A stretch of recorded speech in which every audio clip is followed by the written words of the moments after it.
अब महाराष्ट्र में महिलाओं को मिलेगा 1,500 रुपए प्रति माह। नमस्कार, मैं हूं वरुण सिंह और आप देख रहे हैं भारत वर्ष विद वरुण सिंह।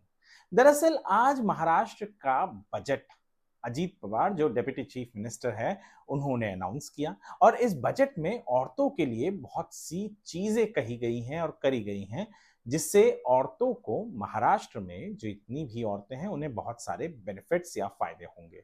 उदाहरण तौर पर सबसे पहला जो अनाउंसमेंट है, जो भी एलिजिबल औरत है 21 से 60 वर्ष के बीच में, यानी जिस भी औरत की उम्र 21 से 60 वर्ष के बीच में है और जो एलिजिबल है, उन्हें महाराष्ट्र की सरकार जुलाई 2024 से 1,500 रुपए प्रति माह देगी।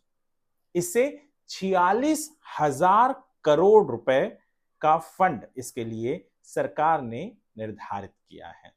इसके अलावा यह भी मैंडेटरी तो कर दिया था सरकार ने कि जितने भी बच्चे पैदा होंगे 1 मई 2024 के बाद, उनका जो बर्थ सर्टिफिकेट होगा उसमें हर एक बच्चे के मां का नाम भी लिखना अनिवार्य होगा।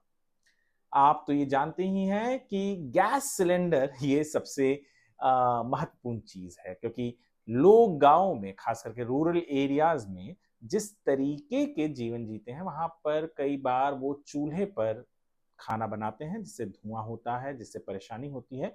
पर महाराष्ट्र की सरकार ने यह निर्णय किया है कि प्रति वर्ष वो महाराष्ट्र के हर एक हाउस होल्ड में 3 सिलेंडर मुफ्त में देगी और इससे 52 लाख से भी ज्यादा, अगर मैं प्रॉपर आंकड़ा कहूं तो 52 लाख 16,412 फैमिलीज हैं, यानी जिन्हें इसका बेनिफिट होगा।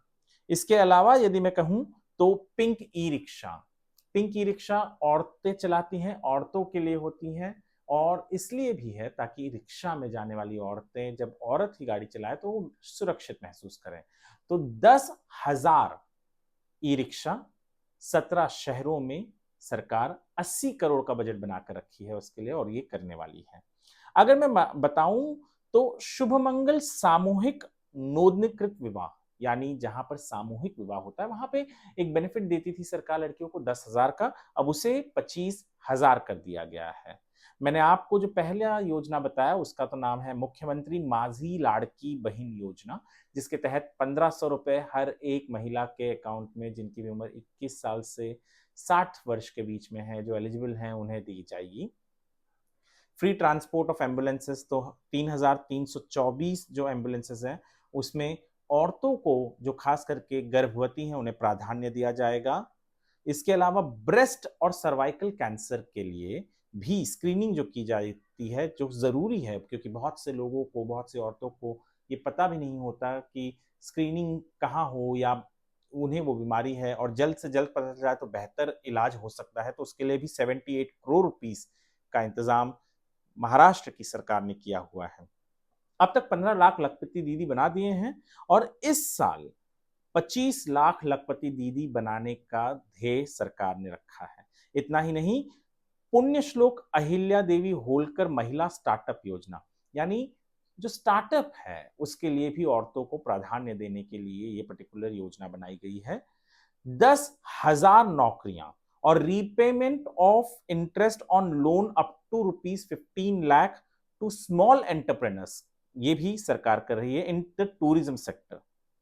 हायर एजुकेशन बहुत बहुत महत्वपूर्ण चीज है कि 100% रीइंबर्समेंट मिलेगा लड़कियों को उनके फीस पर, खास करके उन लड़कियों को जो बैकवर्ड क्लास और इकोनॉमिकली वीकर सेक्शन से आते हैं, जिनके एनुअल फैमिली इनकम केवल 8 लाख रुपए तक है। इस डिसीजन से 2,05,499 लड़कियों का भला होगा। उनका फीस, चाहे वो इंजीनियरिंग कर रहे हो, डॉक्टरी कर रहे हो, कोई भी कोर्स कर रहे हो हायर एजुकेशन में, आर्किटेक्चर कर रहे हो, फार्मेसी कर रहे हो, उन सब की फीस पे सरकार करेगी यदि वो लड़कियां बैकवर्ड क्लास से या इकोनॉमिकली बैकवर्ड क्लास से हैं। इससे 2,000 करोड़ रुपए का जो सरकार भार भी उठाएगी।